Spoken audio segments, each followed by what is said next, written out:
Entro 5 giorni dovrebbero anticipare 50.000 euro per eseguire indagini, monitoraggi, demolire la superfetazione, ovvero l'ultimo piano e la copertura, e applicare dei rinforzi a sostegno dell'edificio. Se i proprietari di Palazzo Lo Iacono Maraventano non ottempereranno, allora provvederà il comune di Agrigento, che si rivarrà in danno. È scritto così nella lettera diffida inviata ai proprietari dell'immobile e degli altri adiacenti nel centro storico nel quartiere Santa Maria dei Greci. L'ulteriore intervento di messa in sicurezza è necessario dopo quello dei Vigili del Fuoco, che hanno fasciato le costruzioni vicine al palazzo crollato il 25 aprile dello scorso anno. Ma il termine di 5 giorni con ogni probabilità non basterà per adempiere alla richiesta e Palazzo dei Giganti si sta già attivando, come spiega il sindaco Marco Zambuto. Trattandosi di 50.000 euro, l'ente può anche procedere con l'affidamento diretto dei lavori. Si realizzeranno le indagini e i monitoraggi previsti nelle prime 3 fasi della relazione fatta dalla direzione dei lavori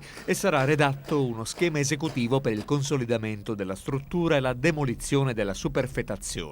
Dopo queste operazioni, afferma Zambuto, sarà possibile riaprire la strada almeno ai pedoni e far tornare le persone sgomberate nelle loro case. Riguardo ai tempi, il sindaco di Agrigento non si sbilancia, ma assicura che si farà prima possibile. E sulla questione interviene oggi il coordinatore provinciale di Sinistra e Libertà di Agrigento, Lillo Miccichè, che parla di accanimento del sindaco Zambuto contro gli abitanti della Salita Itria e via Santa Maria dei Greci e definisce la diffida un abuso, oltre che moralmente una mascalzonata, perché il comune, sostiene Miccichè, non può salvaguardare la pubblica incolumità chiedendo l'intervento di privati, continuando a scaricare le proprie responsabilità sugli incolpevoli proprietari, responsabili